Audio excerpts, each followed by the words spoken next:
పితా పుత్ర పవిత్రాత్మ నామమున ఆమెన్.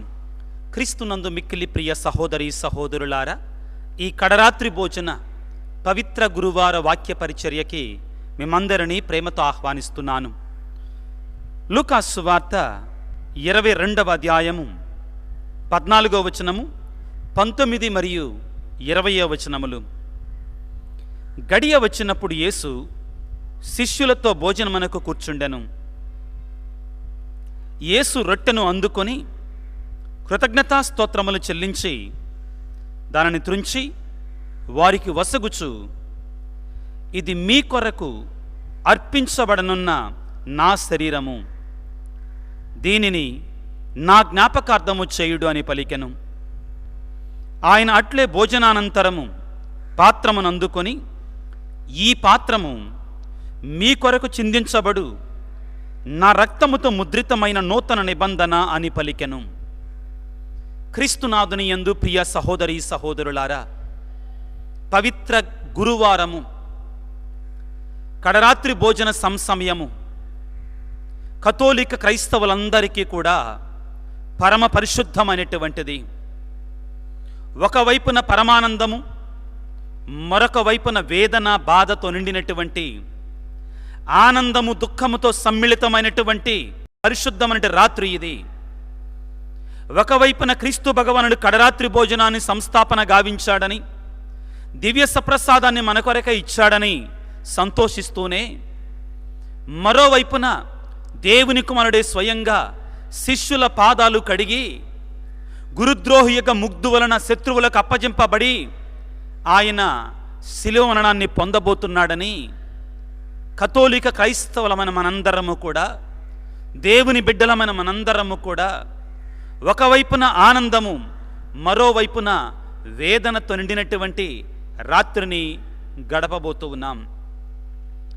ఈ పవిత్ర గురువారం రోజున యేసు ప్రభువు కడరాత్రి భోజనాన్ని చేసినటువంటి ఈ రోజున మనందరము కూడా 4 ముఖ్యమైన అంశాల మీద ధ్యానం చేయాలి. మొదటిగా, యేసు ప్రభువు చేసినటువంటి ఆ కడరాత్రి భోజనము ద్వారా దివ్య సప్రసాదాన్ని స్థాపించటం, దివ్య బలిపూజని స్థాపించటం. రెండవదిగా, ఈ దివ్య సప్రసాదాన్ని, ఈ దివ్య బలిపూజని ముందుకు కొనసాగించటము కొరకై గురుత్వం అనేటువంటి పవిత్రమైన అంతస్తును ఏర్పాటు చేయటం, స్థాపన గావించటం. మూడవది, యేసు ప్రభు దేవుని కుమారుడు గురువైనటువంటి ఆయన శిష్యుల పాదాలు కడిగి సేవకునిగా మనకు కనబడటం, ఒక సుమాతృక చూపించటం. ఇక 4వది, అత్యంత ముఖ్యమైనటువంటిది, క్రీస్తు ప్రభువు మనందరికీ కూడా ప్రేమ ఆజ్ఞను ఇవ్వడం. ప్రియులారా, ఈ వాక్య పరిచర్యలో ప్రత్యేకంగా మనందరము కూడా దివ్య సప్రసాద స్థాపన, అదేవిధంగా గురుత్వ సంస్థాపన, ఈ 2 అంశాల మీద ఎక్కువగా ధ్యానం చేయటానికి ప్రార్థనాపూర్వకంగా ప్రయత్నం చేద్దాం. ఫుల్టన్ షీన్ బిషప్ గారు ప్రపంచంలోనే రేడియో కాలములో రేడియో ద్వారా దేవుని యొక్క వాక్యాన్ని బహు విరివిగా ప్రపంచానికి బోధించినటువంటి ఒక గొప్ప పునీతుడు అని చెప్పాలి. ఆయన దివ్య సప్రసాదములో ఉన్న శక్తిని గురించి మాట్లాడుతూ 1940వ దశకములో చైనా దేశములో కమ్యూనిస్టులు ఆ యొక్క రాజ్యాన్ని హస్తగతము చేసుకుంటున్న సమయంలో మత స్వేచ్ఛని వాళ్ళు తీసివేసేశారు. ఎక్కడైతే ప్రియ సహోదరి సహోదరులారా దేవాలయాలు ఉన్నాయో, గురువులు ఉన్నారో, అక్కడ వారు బలవంతంగా ఆ దేవాలయాలను పడగొట్టారు. అదేవిధంగా ఆ చర్చిలను మూతవేయించారు. అక్కడ ఉన్న దేవాలయంలో ఉన్న స్వరూపాలని పగలగొట్టించారు. దివ్య మందస్థాలను పాడు చేశారు. ఇటువంటి సంఘటన ఒక విచారణ దేవాలయంలో జరిగింది. విచారణ గురువుని పట్టారు, బంధించారు. ఆయన యొక్క నివాస స్థలములోనే ఆయనను గృహ నిర్బంధం చేశారు. బయటికి రావటానికి వీలు లేదు అని పలికారు. అదే సమయంలో విచారణ గురువు తన యొక్క కిటికీ గుండా విచారణ దేవాలయంలో ఏమి జరుగుతుందో చూడగలడు. ఈ కమ్యూనిస్టు సైనికుడు ఒకడు వచ్చి ఆ విచారణ దేవాలయ తలుపులను బలవంతంగా పగలగొట్టి దౌర్జన్యంగా లోపలికి వచ్చి దివ్య మందస్థాన్ని తెరిచి దానిలో ఉన్నటువంటి పరమ పరిశుద్ధమైన దివ్య సప్రసాదాన్ని ఇష్టం వచ్చినట్లుగా ఆ యొక్క గర్భగుడిలో చిందరవందర చేశాడు. చిందరవందర చేసి ఆ దేవాలయానికి ఎదర భాగంలో కాపలా ఉండటం ప్రారంభించాడు. అయితే అతనికి తెలియనిది ఏమిటి అంటే, అదే దేవాలయంలో ఒక మూలన ఒక భక్తురాలు మోకరించి ప్రార్థన చేస్తూ ఉంది. దీన్నంతటినీ కూడా గమనించింది ఆ తల్లి. హృదయ వేదనతో ప్రభువుని ఆ విధంగా అమంగళము పాలు చేస్తూ ఉంటే, దివ్య సప్రసాదాన్ని అపరిశుద్ధము చేస్తూ ఉంటే ఆ తల్లి తట్టుకోలేకపోయింది. కానీ ఏ విధంగానైనా కానీ నన్ను కాపాడిన ఆ ప్రభువుని, దివ్య సప్రసాదములో ఉన్నటువంటి ఆ దేవుణ్ణి నేను అపవిత్రము చేయకుండా కాపాడాలి అని ఒక నిర్ణయానికి వచ్చింది. దీన్నంతటినీ కూడా గృహ నిర్బంధంలో బంధించబడినటువంటి గురువు తన కిటికీ ద్వారా గమనిస్తూనే ఉన్నాడు. ఆ సైనికుడు బయటికి వెళ్ళగానే, తలుపులు ముయ్యగానే నిశ్శబ్దంగా వచ్చినట్టు ఆ తల్లి మోకరించి చిందించబడినటువంటి ఆ దివ్య సప్రసాదం ముందు కన్నీరు మున్నీరుగా ప్రార్థన చేసింది. చేసిన తర్వాత ఆ దివ్య సప్రసాదాన్ని అపరిశుద్ధమైన తన చేతుల్లో తాకకుండా మోకరించి తన నాలుకతోటి ఒక అప్పాన్ని, దివ్య సప్రసాదాన్ని స్వీకరించింది. సైనికుడికి తెలియకుండా ప్రార్థన చేసుకొని నిదానంగా వేరొక మార్గం గుండా బయటికి వెళ్ళగలిగింది.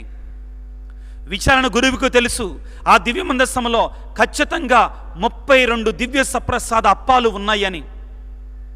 ఆ స్త్రీ చాలా చాకచక్యంగా, ప్రియులకు దేవుని బిడ్డలారా, 32 రోజుల పాటు ఆ విచారణ దేవాలయంలోనికి వచ్చి అదే రీతిగా మోకరించి అదేవిధంగా చిందరవందరగా పడి ఉన్నటువంటి ఆ దివ్య సప్రసాద అప్పాలని ఆరాధించి రోజుకి ఒక దివ్య సప్రసాదాన్ని తన నాలుకతోటి స్వీకరించి చివరి రోజున దివ్య సప్రసాదం అంతా కూడా ఆమె స్వీకరించిన తర్వాత ఒక మూలుగు మూలిగింది ఆత్మాభిషేకము చేత. ఎప్పుడైతే ఆ తల్లి మూలిగిందో వెంటనే బయట కాపలా ఉన్నటి సైనికుడు పరుగున వచ్చి ఆ స్త్రీని తన దగ్గర ఉన్నటి గన్తోటి ఒక్క దెబ్బతోటి పొడిచివేశాడు. బాధాకరమైన విషయం ప్రియులారా, ఆ తల్లి అక్కడికక్కడే కుప్పకూలిపోయి మరణించింది.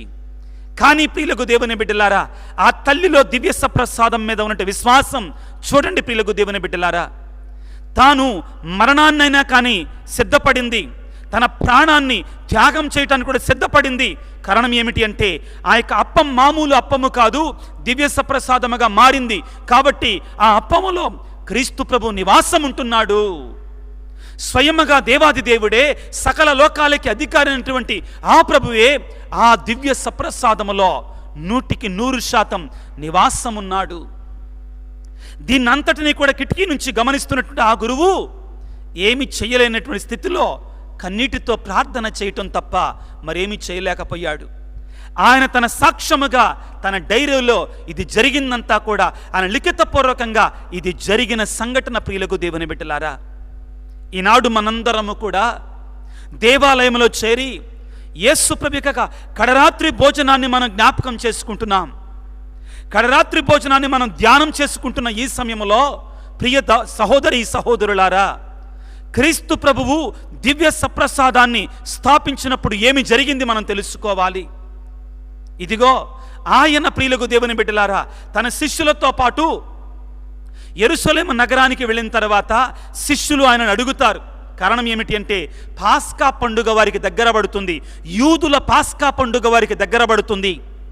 కాబట్టి శిష్యులు అడుగుతారు, ప్రభువా, మేము పాస్కా పండుగకి భోజనాన్ని ఎక్కడ సిద్ధపరచమంటావని అడిగితే మేడపై గదులని పంపిస్తాడు. ఆ సమయంలో జరిగిన సంఘటనని మనం ఇప్పుడు చదువుకోబోతున్నాం. లూకా సువార్త 22వ అధ్యాయము 14వ వచనములో, గడియ వచ్చినప్పుడు యేసు శిష్యులతో భోజనమునకు కూర్చున్నప్పుడు ప్రభు ఏం చేశాడు? 19వ వచనములో లూకా సువార్త 22వ అధ్యాయములో, అప్పుడు యేసు రొట్టెను అందుకొని కృతజ్ఞతా స్తోత్రములు చెల్లించి దానిని తుంచి వారికి వసగి, ఇది మీ కొరకు అప్పగింపబడనున్న నా శరీరము, దీనిని నా జ్ఞాపకార్థముగా చెయ్యండి అని పలికాడు. ప్రియ సహోదరుడా సహోదరి, యేసు ప్రభువు సిలువలో అర్పించిన బలికి, యేసు ప్రభువు కడరాత్రి భోజనములో ఇది నా శరీరము అని రొట్టెను విరచి శిష్యులకు ఇచ్చినటువంటి ఆ బలికి ఎటువంటి తేడా కూడా లేదు. మానవులంగా మనం అనుకుంటాము యేసు ప్రభు సిలువలో మరణించాడు అనుకుంటాము. కానీ నిజం చెప్పాలి అంటే యేసు ప్రభువు కడరాత్రి భోజన సమయంలో ఆ బల్ల మీద ఎప్పుడైతే ఇది నా శరీరము, దీనిని నేను మీ కొరకే అర్పిస్తున్నాను అని పలికాడో అప్పుడే యేసు భగవానుడు మన కొరకై జీవాహారముగా మారిపోయాడు. ఆ తరువాత 20వ వచనములో ఆయన అట్లే భోజనానంతరము పాత్రమును అందుకొని, ఈ పాత్రము మీ కొరకు చిందించబడనున్న నా రక్తముతో ముద్రితమైన నూతన నిబంధన అని పలికెను. పాత్రలో ద్రాక్షరసాన్ని తీసుకొని, ఇది నా రక్తముతో కూడినటువంటి పాత్ర, ఇది సకల మానవాళి పాపముల కొరకై చిందించబడినట్టు నా రక్తం అని పలికాడు. సిలువలో యేసయ్య అర్పించినటువంటి కాచినటువంటి ఆ రక్తము ఇదిగో ఈ రోజున కడరాత్రి భోజనములో నీ కొరకై నా కొరకై ఆయన పాత్రలు మనకు అందిస్తున్నారు. ప్రిలారా, ప్రతిసారి మనం దివ్య బలి పూజలో పాల్గొన్నప్పుడు, ప్రతిసారి మనం దివ్య సప్రసాదాన్ని స్వీకరించినప్పుడు యేసు ప్రభువు మన కొరకై ఎటువంటి త్యాగ బలిని అర్పించాడో మనం జ్ఞాపకం చేసుకోవాలి బిడ్డలారా. కాబట్టే యేసు భగవానుడు ప్రియులకు దేవుని బిడ్డలారా, యోహాను సువార్త 6వ అధ్యాయం 51వ వచనములో, ఈ లోకములో మీరు జీవించుటకై నేనిచ్చు ఆహారము నా శరీరమే, నేనిచ్చు పానము నా రక్తమే అని పలుకుతున్నాడు. తన బిడ్డలమైన మనపై అమితమైన ప్రేమ కలిగినట్టు ఆ దేవుడు మనం పాపములు నశించకుండా ఉండడానికి, ఈ లోకములో ఆత్మీయంగా జీవించటానికి, మన ఆత్మీయ ఆహారముగా ఉండడానికి స్వయముగా యేసయ్య తన యొక్క శరీరాన్ని, తన యొక్క రక్తాన్ని మనకి ఆహారముగా ప్రసాదించాడు. కాబట్టే ప్రియులకు దేవుని బిడ్డలారా, మొదటి నుండి కూడా యేసు ప్రభువుని ఒక పెలీకాన్ పక్షితో పోలుస్తుంది స్త్రీ సభ. క్రైస్తవులందరూ కూడా ఆది నుండి కూడా యేసు ప్రభువుని ఒక ప్రాణ త్యాగము తన బిడ్డల కొరకై చేసేటువంటి ఒక పెలీకాన్ పక్షితో యేసయ్యను పోలుస్తారు. కారణం ఏమిటి అంటే, ఆస్ట్రేలియాలో జీవించేటువంటి ఈ పెలీకాన్ పక్షులు బిడ్డల కొరకై ఆహారాన్ని కొని తెచ్చి వాటి నోటిలో తినిపిస్తాయి. కానీ ఆహారం దొరకనప్పుడు ఎంతగానో ప్రయత్నం చేసినా కానీ ఇక ఆ పిల్లలకి పెట్టడానికి అన్నము ఆహారం దొరకనప్పుడు చివరికి ఆ పెలీకాన్ పక్షికి పెద్ద పొడిగాటి ముక్కు ఉంటుంది. ఆ ముక్కుతో తన గుండెలను చీల్చుకొని కారుతున్న రక్తాన్ని తన బిడ్డలకు తాపిస్తుంది ఈ పెలీకాన్ పక్షి. తన మాంసాన్ని పీక్కొని తన ముక్కుతోటి తన బిడ్డలకి ఆహారముగా ఇస్తుంది. ఈ విధంగా చేస్తూ తన బిడ్డలను బ్రతికించి ఈ పెలీకాన్ పక్షి చనిపోతుంది. బిడ్డలారా, ఈ పెలీకాన్ పక్షిని యేసు ప్రభువుతో పోలుస్తుంది తల్లి శ్రీసభ, క్రైస్తవులందరూ కూడా.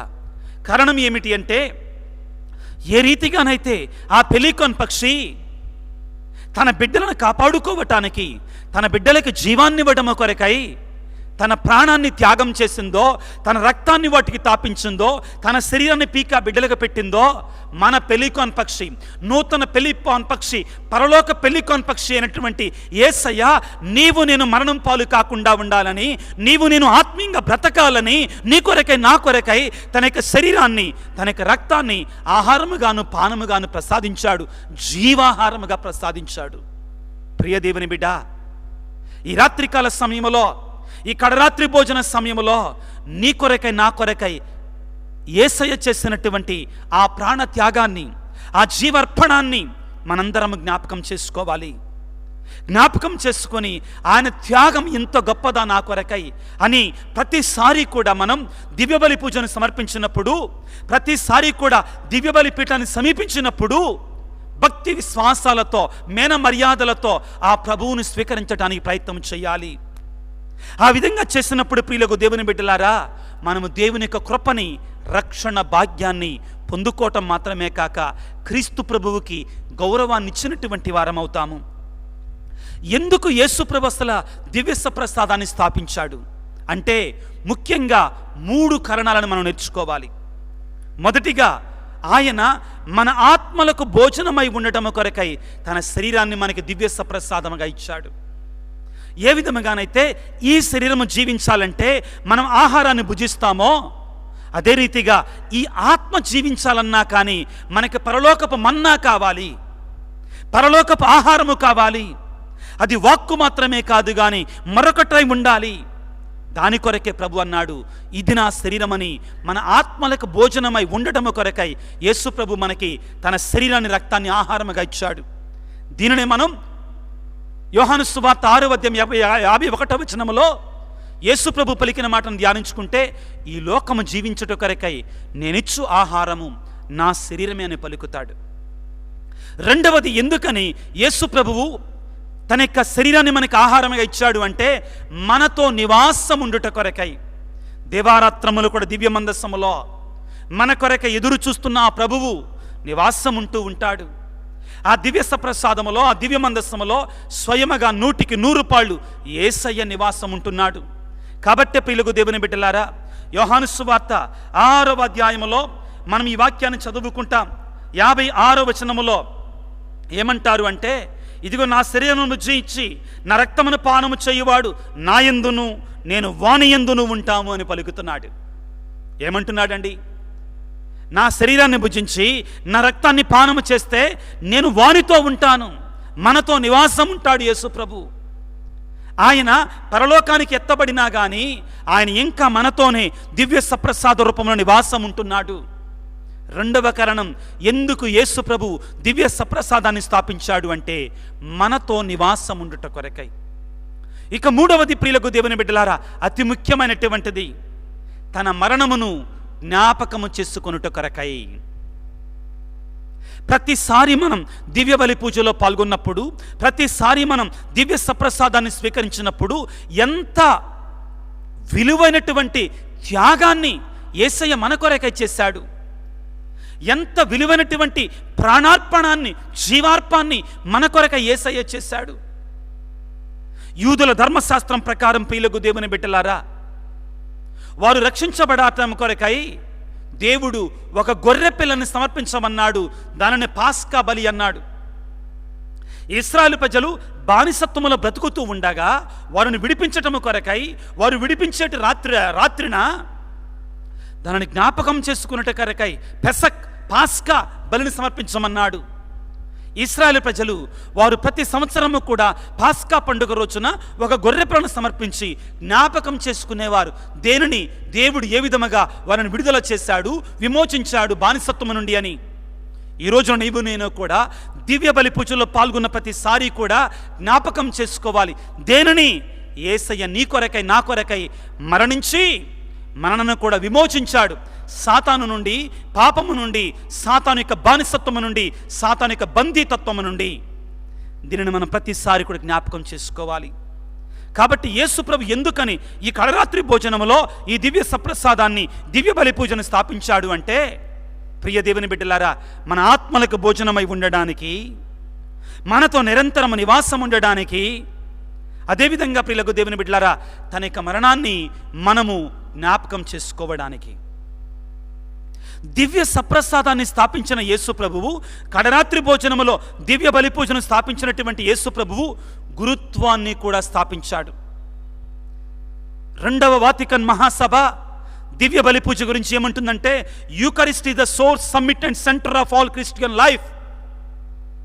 ఈ దివ్య సప్రసాదము, దివ్య బలి పూజ క్రైస్తవ జీవితానికి, క్రైస్తవ విశ్వాసానికి, క్రైస్తవ తత్వానికి కేంద్ర బిందువు, మూలము, ఆధారము.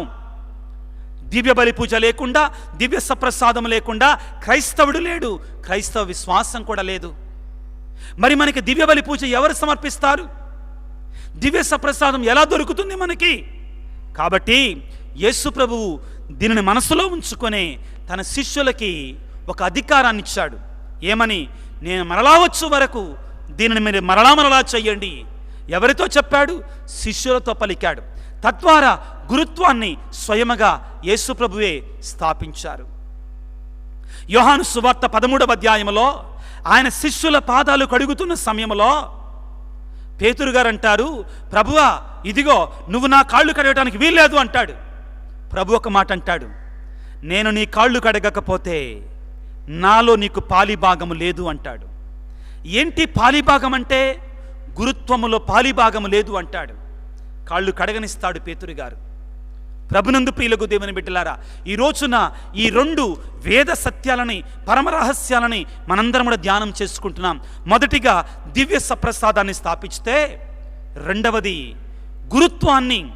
గురుత్వ అభిషేకాన్ని మన కొరకై స్థాపించారు. ప్రియులారా, కొరింథీయులకు రాసిన మొదటి లేఖ 11వ అధ్యాయం 23 నుంచి 26 వచనాలు మనం చదువుకుంటే పౌలు గారు ఏమంటారంటే, స్వయముగా ఆ క్రీస్తు భగవానుడే మాకు ఇచ్చినట్టు అధికారం ఇది.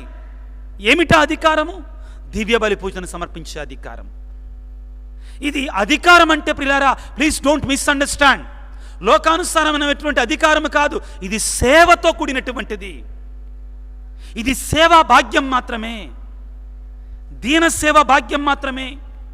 కాబట్టి ప్రియులకు దేవుని బిడ్డలారా, గురువు యొక్క ప్రధానమైన పని ఏమిటి అంటే యాజక పని.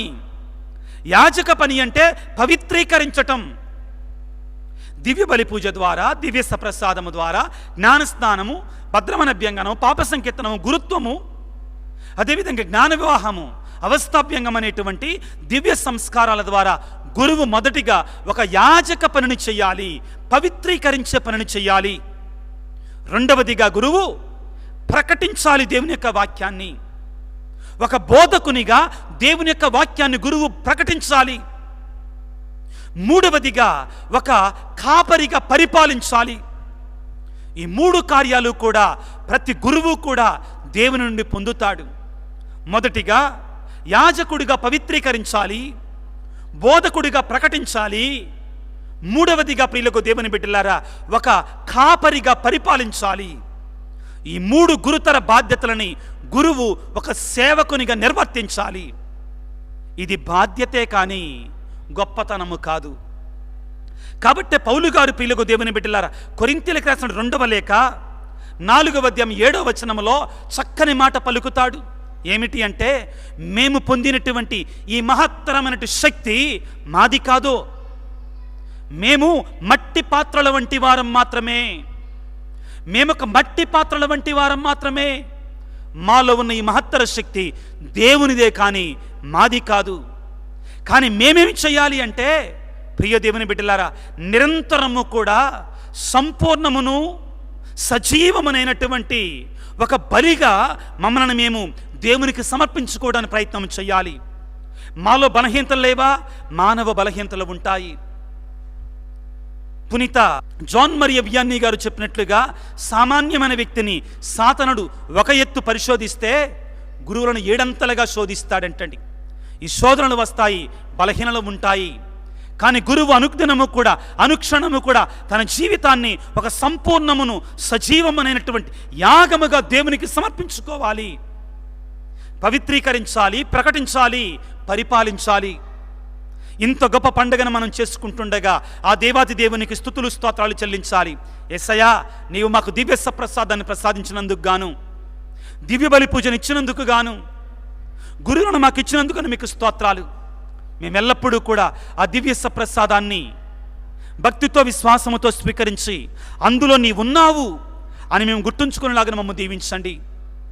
గురువుల కొరకే ప్రార్థించి వారు ప్రకటించే గురువులుగా, పరిశ్రమించే గురువులుగా, పాటుపడే గురువులుగా, ప్రార్థించే గురువులుగా, పనిచేసే గురువులుగా, వారు శ్రమించే గురువులుగా వారి యొక్క జీవితాలని నీకు సంపూర్ణమును సజీవమునైనటువంటి బలియాగముగా అర్పించే గురువులుగా మా గురువులను మార్చండి తండ్రి అని తలల వంచి ప్రార్థన చేసుకుందాం.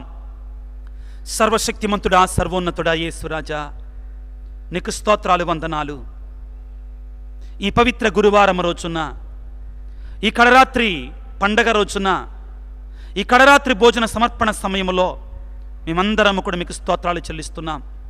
ముందుగా మా కొరకై మీరు కడరాత్రి భోజనములో ఒక రొట్టెగా, ఒక పానపాత్రముగా మారిపోయి మాకు జీవాహారముగా మీ శరీరాన్ని, రక్తాన్ని ఇచ్చారు. మీకు స్తోత్రాలయ్యా.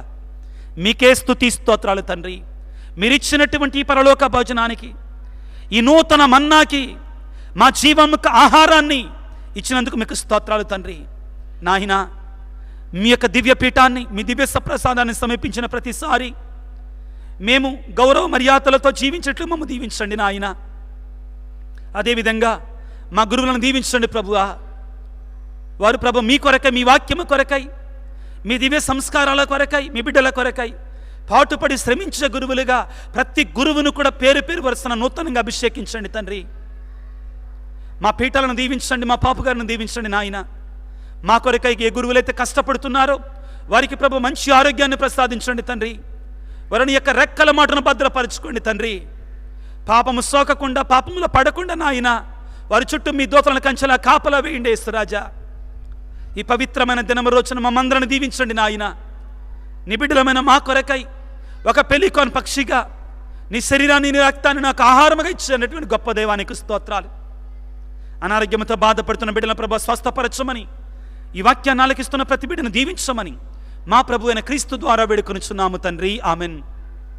ప్రభువు మీతో ఉందురుగాక, మీ ఆత్మతో ఉందురుగాక. సర్వశక్తి గల సర్వేశ్వరుడు పితా, పుత్ర, పవిత్రాత్మ మిమ్మందరిని చల్లగా దీవించి ఆశీర్వదించి కాపాడుదురుగాక. God bless you. దేవుడి మేము దీవించుగాక. ఆమెన్.